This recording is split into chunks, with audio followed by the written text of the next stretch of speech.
So as I was putting my talk together, so I started working on the paper first, and then I went back to putting the talk together, and they have evolved over my thinking. And I asked myself, so where does this talk fit into the theme of this session, central problems in coordination, control, and skill?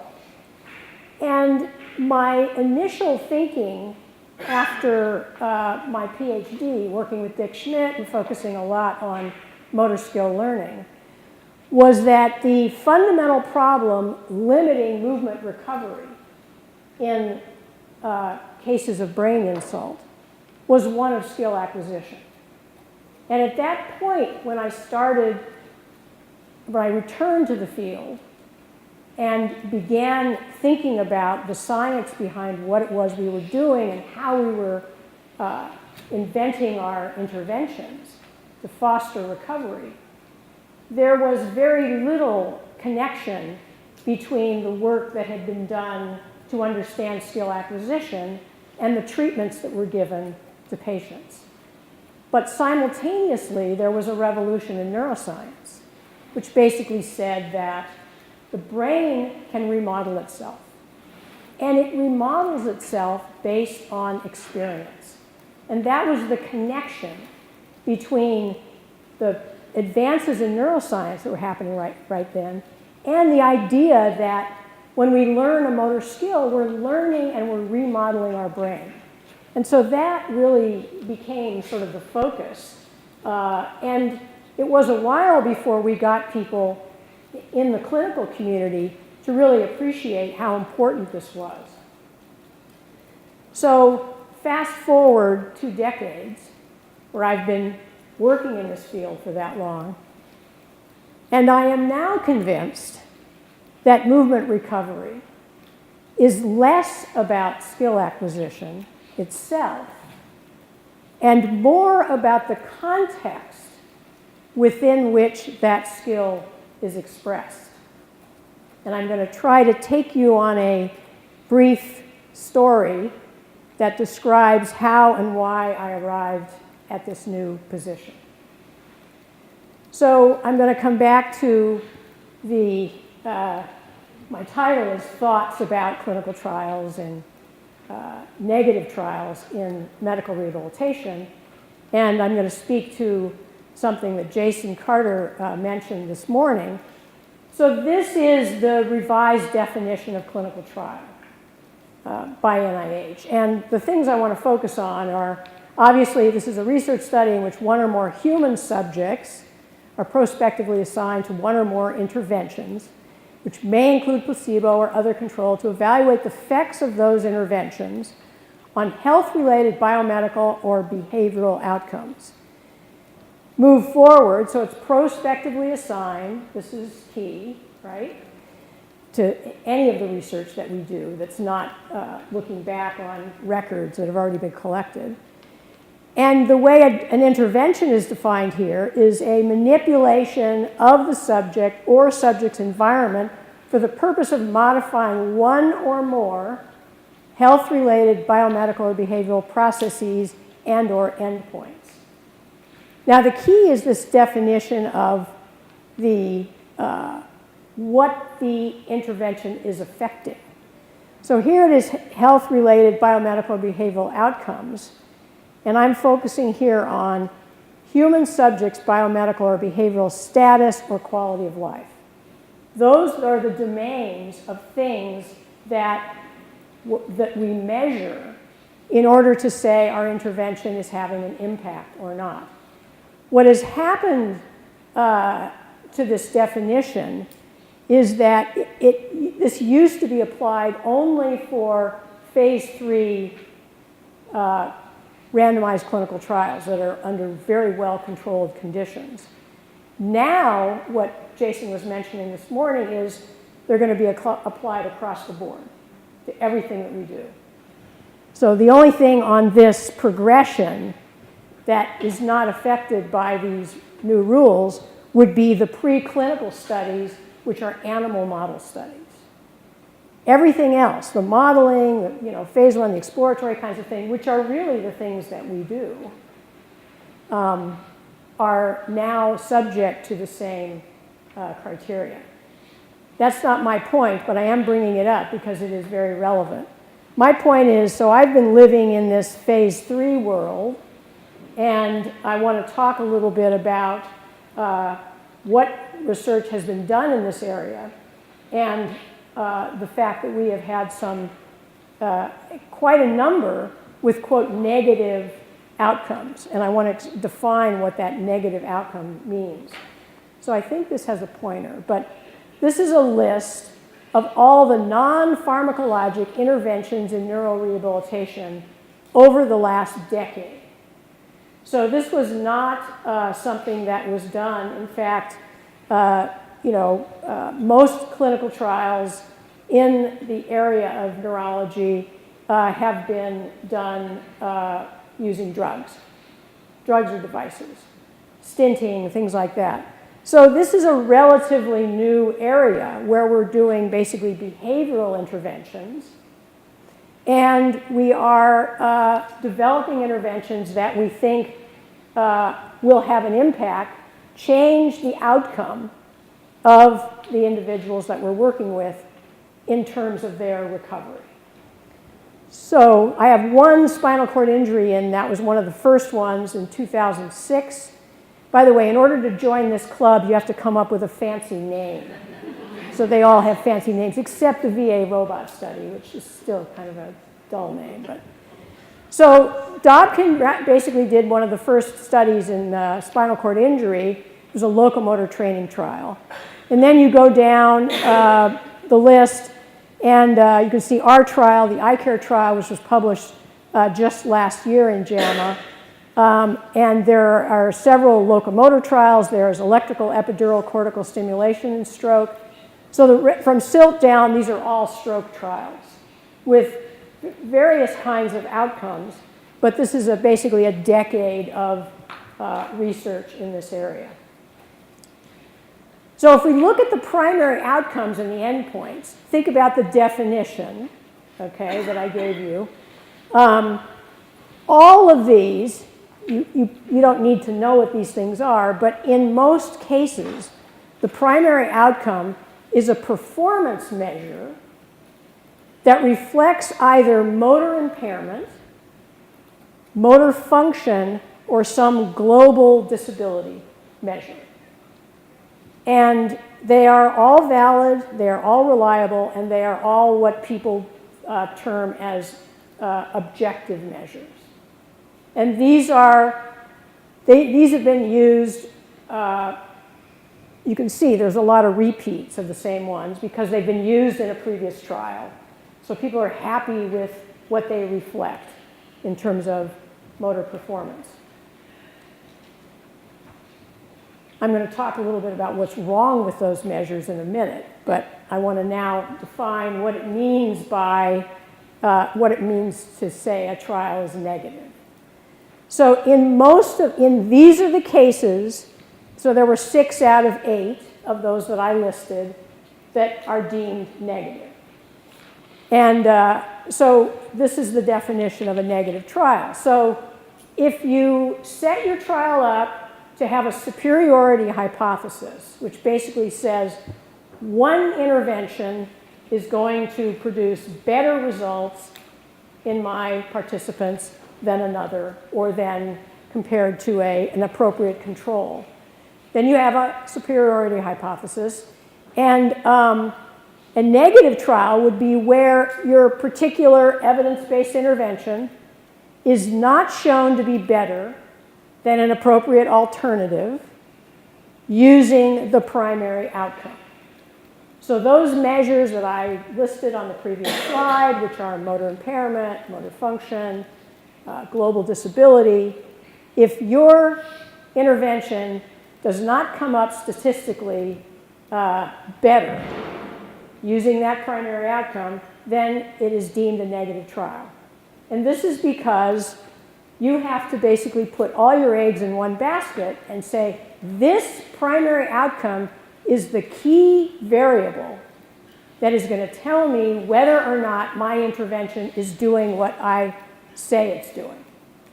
And effectively, if if you have a positive result, you could change practice.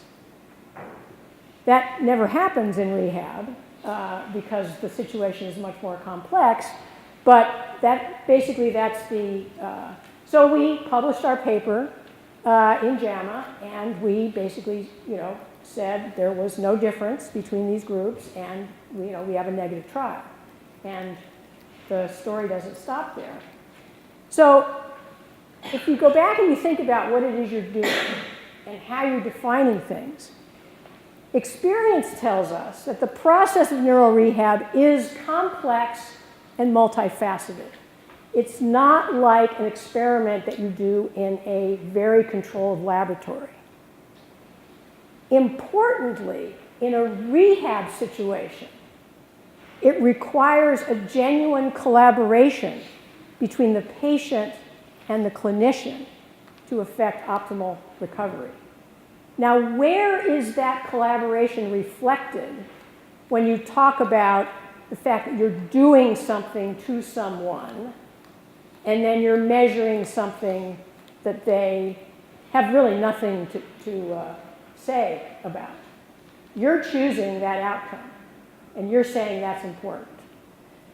So if you think about the process of learning a motor skill and trying to learn a motor skill after you've had a stroke, I mean, these people are not coming to you because they want to participate in an experiment. They're coming to you because they want to recover their lives. They want to get back to doing things that are important and meaningful. So the collaboration must be defined by the unique perspectives of each patient. Other parts of medicine have gotten this already. So people that do cancer studies, they ask people, you tell me, what does a good quality of life mean to you? And that's how we will design our study, and we will move forward doing that. Rehab, for some reason, has not picked up on this. So by doing this, we acknowledge the importance of the individual patient's values, their goals, their perspectives, and their capacity. So rehab interventions need to be patient-centered and personalized. So, mission control, we have a problem here. The outcomes as investigators and as our funding agencies deem important to measure, to determine if our clinical trials are effective or not, may not matter or be meaningful to the patient in the scheme of their own recovery goals. So we've talked today about goals, how important the goal of the person doing whatever it is they're doing is. Well, I'm here to tell you that our goals, when we pick an outcome measure like the Wolf Motor Function Test, which is movement time on 15 tasks, that my patients don't care diddly about that. They really do not care, and they're not going to get into their therapy. If I tell them, and I keep testing them on the Wolf test, they're going to go, what does this have to do with me and my recovery? So we have a problem, and one size does not fit all. There's a group funded by NINDS. This is StrokeNet. StrokeNet is an infrastructure basically to facilitate clinical trials across the board. They have 3 legs of this infrastructure. They have acute, they have prevention, and they have recovery and rehab. And this is a position paper that came out after reviewing about the first 3 or 4 years of StrokeNet that supports the passing through the evaluation of clinical trials into the NIH for evaluation. So it's kind of a support center organized by NINDS. Steve Kramer is the chair of this group, and Steve Wolf, my colleague at Emory, is the co-chair. And they wrote a paper last year, actually it was published earlier this year, on issues, opportunities for StrokeNet. related to the recovery and rehab wing of this infrastructure. And one of the 8 issues that they identified to address moving forward is that social and personal factors can have a high impact on stroke recovery in humans and are not well modeled in preclinical research. So most of the research that's been done on the behavioral side, the interventions have been based on animal models of monkeys reaching into food wells and picking out pellets and identifying the neuroplastic changes that happen in the brain.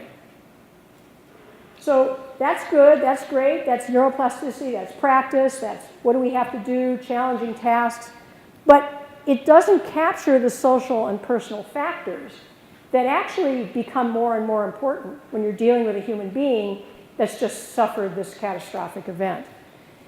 There is an exception to this statement, not well modeled. There is a group, Dale Corbett, is a Canadian neuroscientist.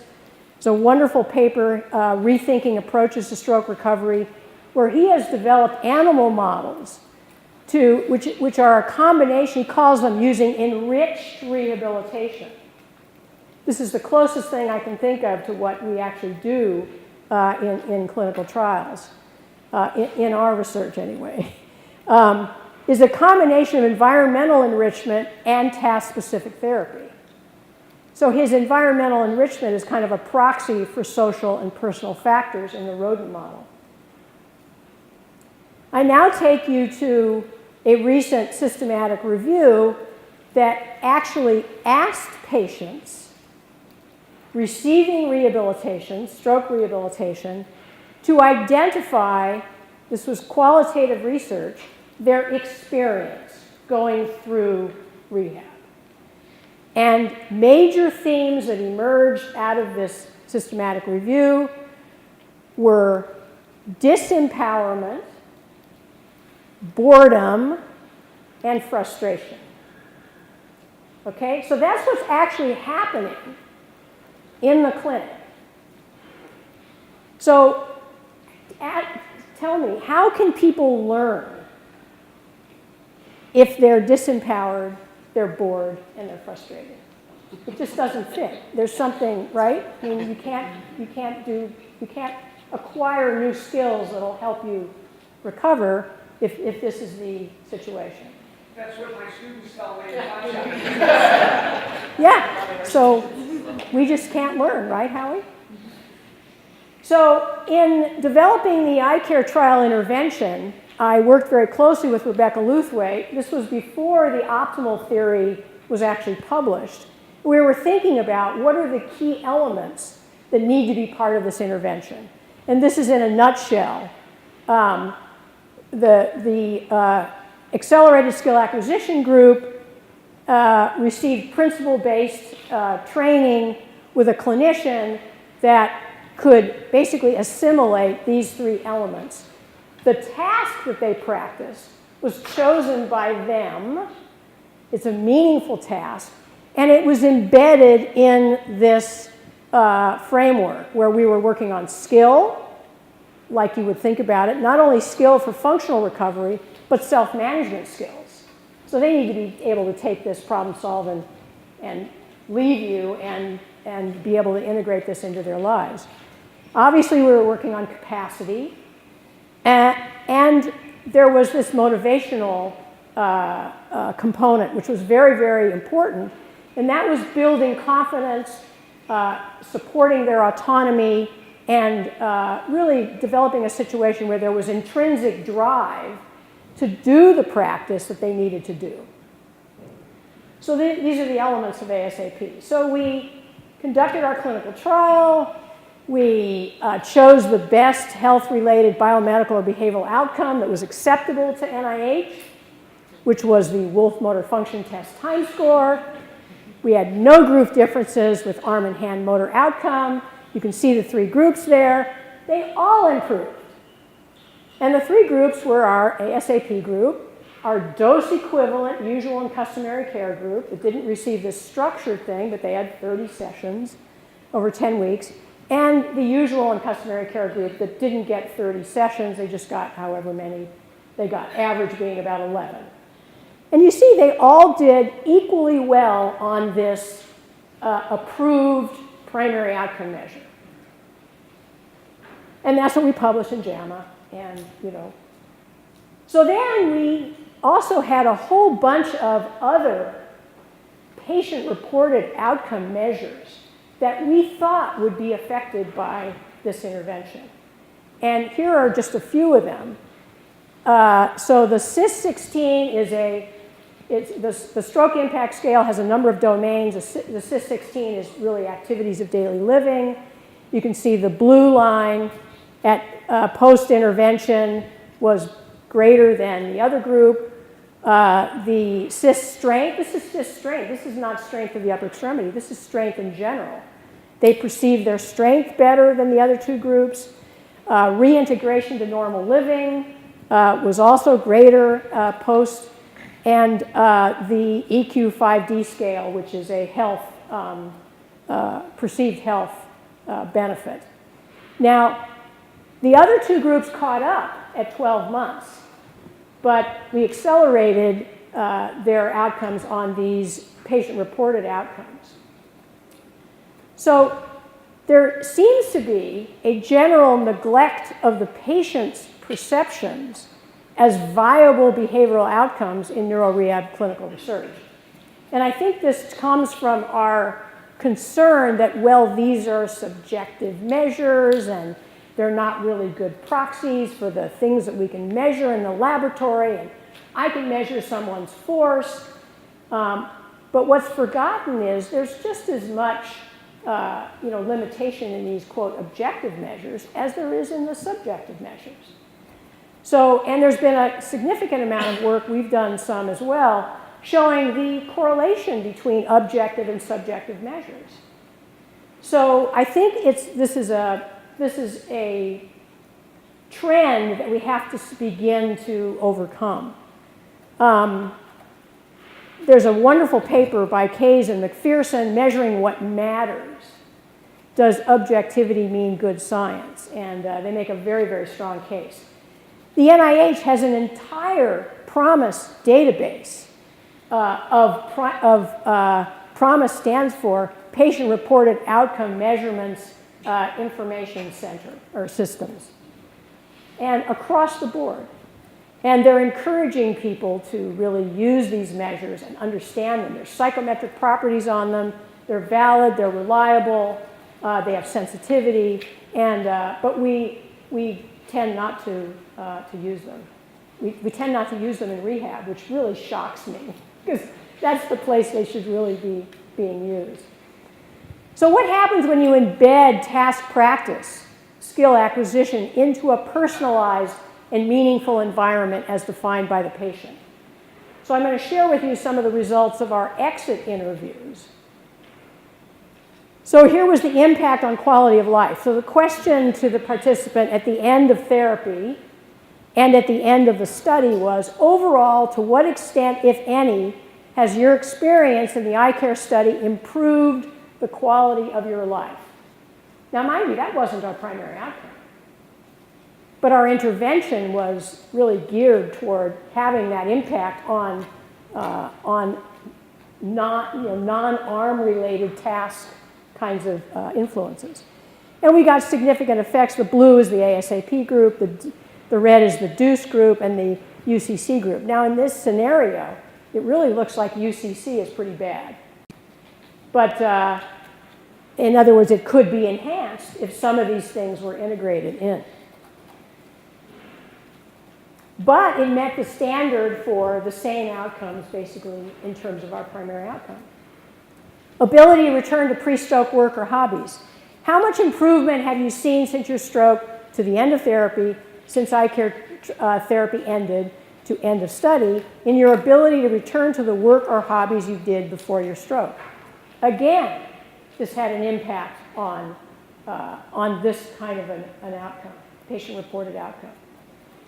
And finally, kind of as a fidelity check, we use the healthcare climate questionnaire, which basically asks how much autonomy support were you given?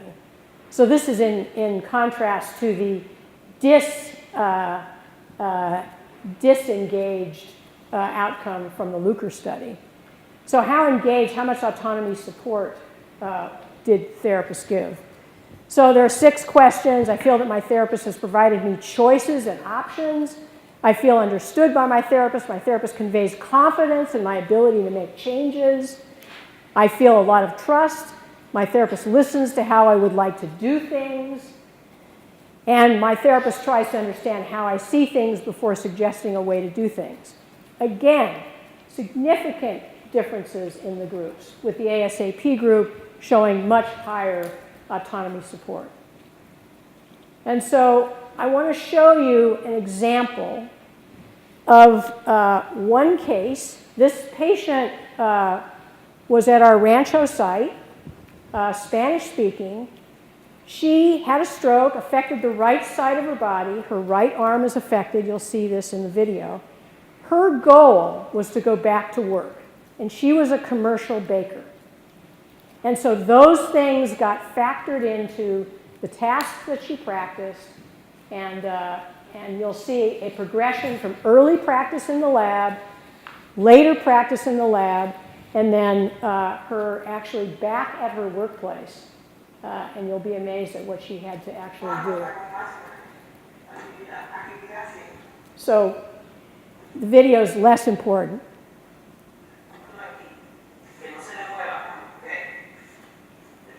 So he's adding weight to this, you know.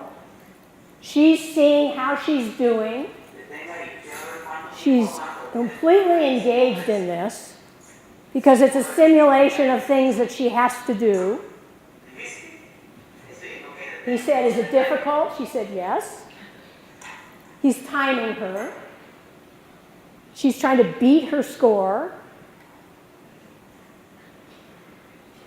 And you can see she starts shaking. He's going to come around and check that she's, you know, nothing's wrong with the positioning.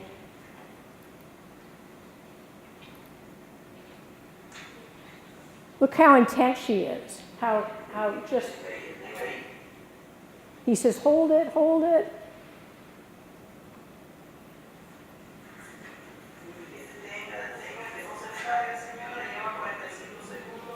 He's, you know, coaching her, he's encouraging her.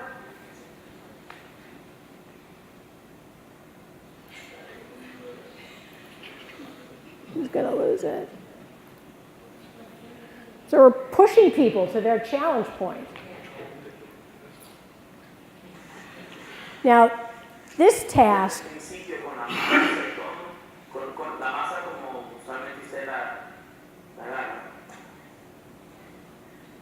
I want you to watch this bilateral.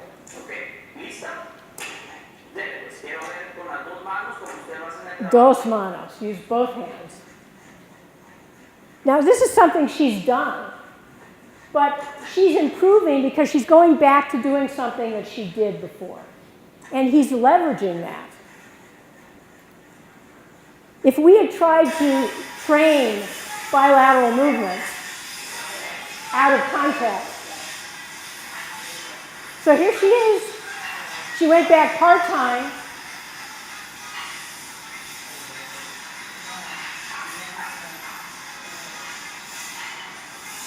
Her right side is the, remember, that's the paralyzed side. She was right hand on it.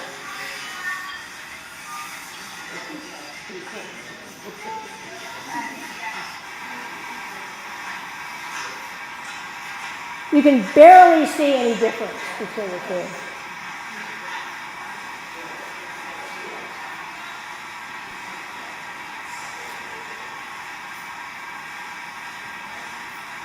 So this is a natural experiment, right? These are the real kinds of tasks that people have to do.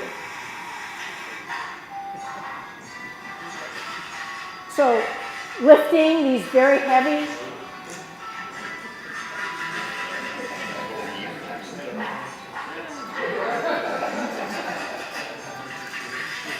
Right.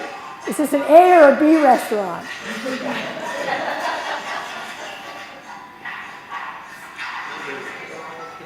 I love this one. So her right side is the one you can see. And then she shifts.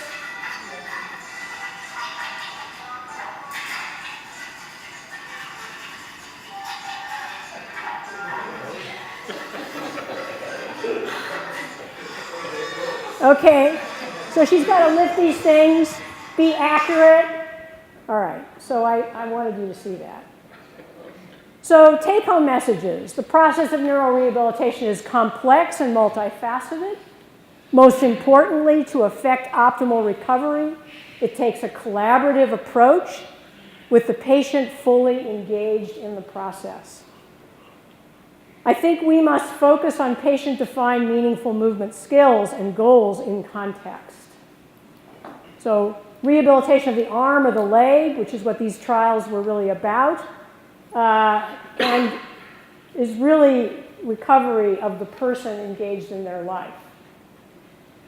Patient-reported outcomes can and should be elevated to the same status as laboratory-based performance outcome measures. They should be used together. They represent valid and reliable value-based outcomes of clinical research in rehabilitation medicine.